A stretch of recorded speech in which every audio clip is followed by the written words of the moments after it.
Hi guys, welcome to this video on Jupiter changing signs. I thought it would be a good idea to focus on this shift just by itself because Jupiter is a really positive influence in anyone's natal chart. It's the planet of abundance and plenty and good fortune, good luck, growth, expansion, and things being much easier for you to tap into. So I want to look at this change from Taurus into Gemini because this influence is now going to be with us for the next 12 months. Jupiter is an outer planet, so it moves much more slowly than the personal planets do, and there are 12 signs of the zodiac, so it takes 12 years to go all the way round. Okay, so let me give you some details on this. So Jupiter was in Taurus from the 16th of May 2023 until yesterday, the 25th of May, and now it's going to stay in Gemini until the 9th of June 2025. And this is important to look at because Jupiter is where a natural sense of growth just kind of occurs without you doing very much. I always think of Jupiter, the biggest planet in our solar system, right, as kind of like a helium balloon because it makes everything bigger and it gives all of this potential to any kind of situation. And what I also think might be a good idea is if you look at your natal chart, your astrology chart, right? Have a look at what sign Jupiter was in when you were born. And if it's in Gemini, then this shift is called your Jupiter return because it does take 12 years to go through each sign of the zodiac. You're going to have these 12-year periods in your life where Jupiter goes back to the place it was when you were born and into the same sign it was in when you were born. And I always interpret those as especially auspicious years in your life. When I'm looking at your transits, what's coming up, it's like a homecoming of good luck. So when Jupiter was in Taurus, there would have been an excessive focus on the physical, on creating security and wealth, on being creative, and making connections with other people on a physical level, but also connecting to the physical world.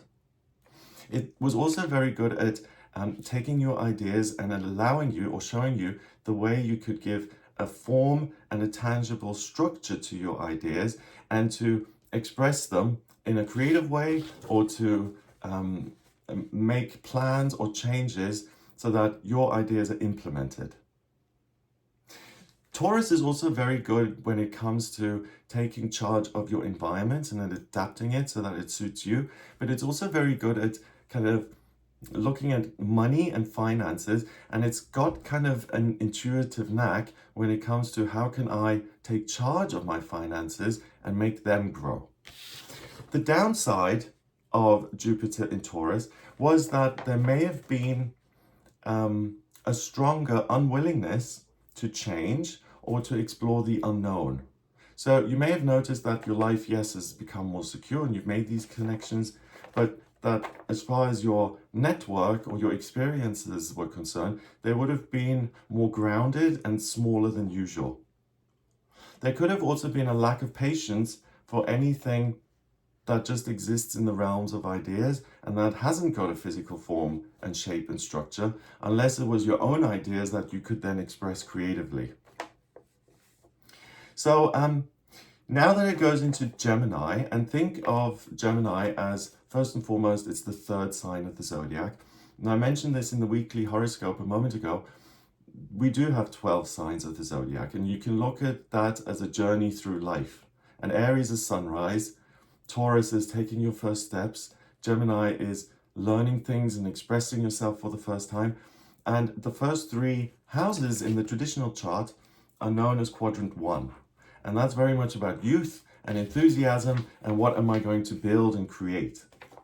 So just via that, with Jupiter now shifting into Gemini, or having shifted yesterday, you're going to feel a heightened sense of enthusiasm. You have a youthful, energized kind of outlook on things, and you're also able to multitask because Gemini is the twins. It's an air sign. It's very good at working with information, expressing ideas, but also being able to do more than one thing at a time and to do more than one thing really well. Because a lot of people think they can multitask, but often little errors appear if there isn't a total focus on one particular area.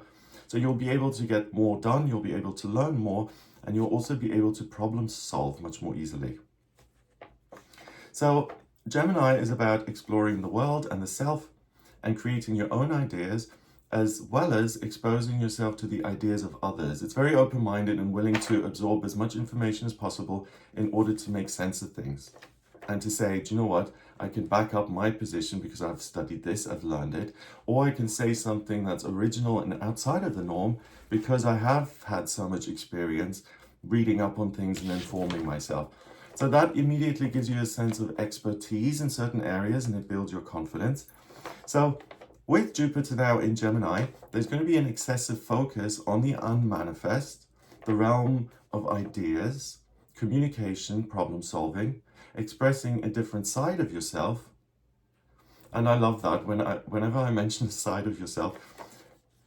With Jupiter in Gemini, you're much more like a box. You have lots of different sides. It is the twins, right? And if you're being negative about Gemini, if you go online, something that I've noticed, a lot of people say that Gemini can be hard to read because they do have so many different sides to their personality and can be somewhat complex, right? So it really opens things up because you're able to discover something new within yourself, but you're also able and willing to do more than you already do at the moment. And you're able and willing to look at things that you're not so familiar with. And there's no sense of fear or, oh, I don't want to let go. Change is good with Jupiter in Gemini. So it allows you to let go of things and to really throw yourself into things that you find interesting, fascinating, and that kind of promise to broaden your horizon even more. Talking and connecting with other people, you'll find that incredibly rewarding, especially if you're sharing ideas that you care about and you're hearing things that can add even more knowledge to what you're doing already. Connection, learning, and teaching are going to be satisfying experiences. So this placement is really good for writers, journalists, IT specialists, editors, if we're looking at it in terms of work. And it's also really good for anything to do with scientific developments, transportation, and inventions. So you're going to have a greater need for new experiences, travel, and you'll find yourself inspired by unfamiliar topics or new ways of doing things. The downside of Jupiter in Gemini is that you may neglect parts of your life that you find boring. You may not pay as much attention to those because you're off exploring and galloping around and having a good time. So if there's anything that you really find uninteresting or it doesn't inspire you, just kind of commit to the fact that you will continue to do this best you can. The only other downside that I'm aware of, and let me know in the comments what you think, is that there may be the potential to throw in the towel too early and to say, do you know what, this is too difficult, I'm going to move on to the next thing. So that's the only thing I would say look out for. If you devote yourself to understanding a particular topic, you will find that you're able to do that, but it's pushing through that inner obstacle of, oh, this isn't really my favorite topic of discussion. So another way of looking at this is Taurus is ruled by Venus. Venus is the planet of love and beauty and creativity, hence the ability to kind of give form to your ideas and to connect on a physical level. Gemini is ruled by Mercury, the communication planet. So it's much more about being in your mind rather than just being in your body. It's a willingness to look at ideas which may be complicated or there's not necessarily a way to action or to take practical action on those ideas. With Jupiter in Gemini, talking just for the sake of talking is going to be enjoyable, and exploring even quirky or traditionally unuseful ideas is going to be fun. It's about kind of painting a mental picture and growing on that level. So your imagination is going to be fired. Again, if you are a writer or a creative person, the creative impulse is going to be there, but you'll also find that it's very easy to actually express what you're saying through words, and it's interesting that I'm struggling with this while I'm talking about Jupiter in Gemini, to find exactly the right words to get your point across, and you're able to go deeper than you would have been able to in the last year. Another factor here is that Mercury and Venus and Mars are the personal planets, and if I'm looking at your natal chart again, those are very, very significant in terms of your identity, who you are. But then we also have the outer planets, Jupiter, Saturn, Neptune, Uranus, Pluto. And the outer planets, they affect kind of humanity, society, the collective consciousness and collective unconsciousness. But they also do have an influence on you, and for instance, where you feel structure easily via Saturn, or where you are supported via good luck. So with the outer planets, Jupiter in Gemini particularly, you're going to find it easier to connect to society, so to speak, or to find your own place in society and to make progress through connections with others and learning and speaking. There's not this sense that I'm on my own here and I have to make myself secure and build a wall so that other people can't take what's mine. So it's much more trusting and open, but not naive. There's no reason to kind of shut down now because you're on top of things and you can see things more clearly. So there's a natural sense of it's okay to open up.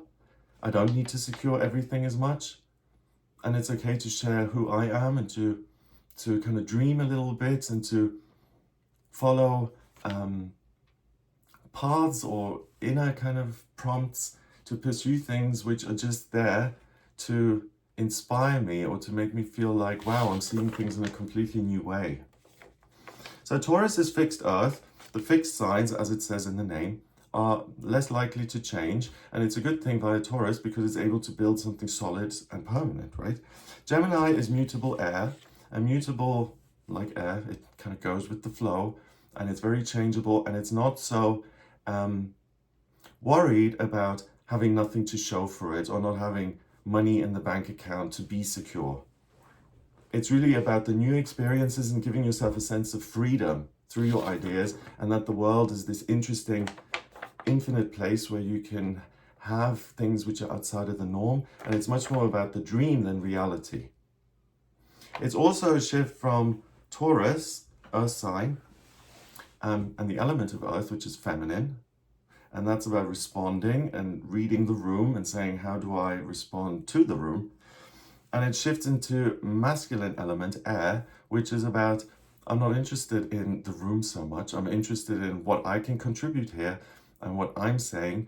And it is interested in the sense that I'm listening to other people, but the emotional side of thing it isn't as important to me. What I'm more interested in is the information and whether it matches with what I think or not. And then it gives you a prompt to reevaluate and to get greater meaning and more details in terms of what you're thinking about.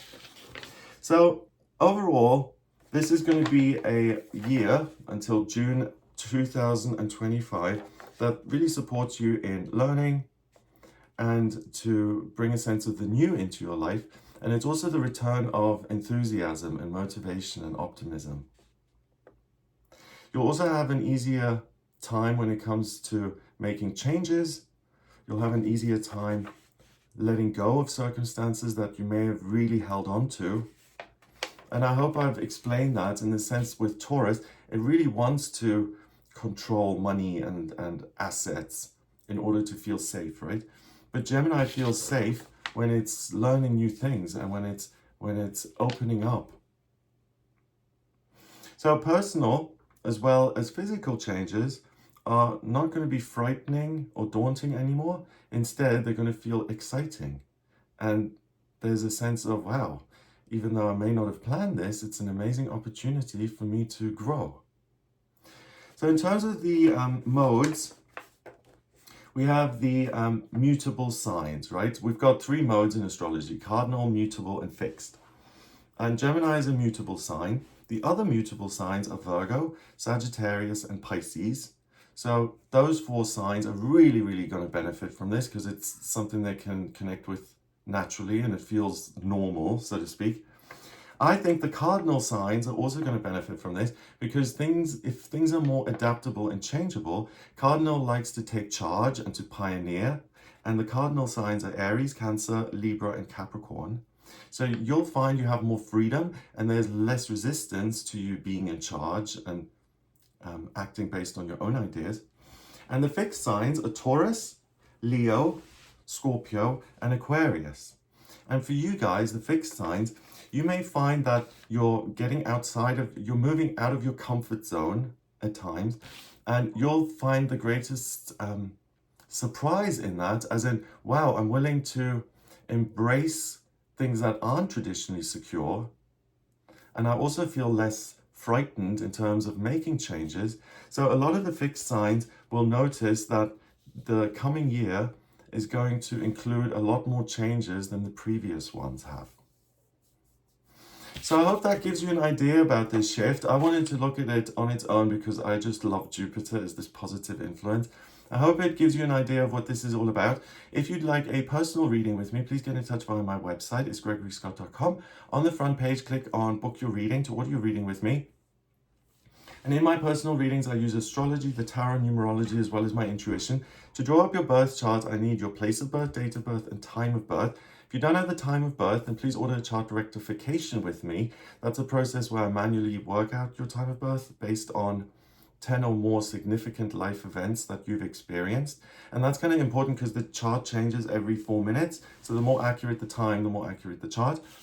And that gives me a really nice overview of who you are and where your strengths are and where you may have to do a bit more work. But also the progress chart and the transits allow me to see what's coming up in future. And the astrocartography shows me which places in the world are going to work for you and which ones aren't so good.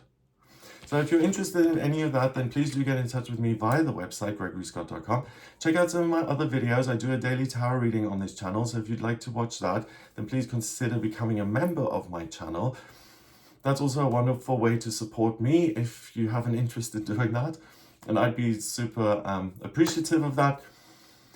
I do videos on the weekly horoscopes, videos on the new moons and the full moons and the eclipses. So if you'd like more information on those, have a look at those. And yeah, I hope this has given you a little bit of detail when it comes to Jupiter shifting signs now until June next year. So I hope you have a wonderful day, all the best, and I'll speak to you soon.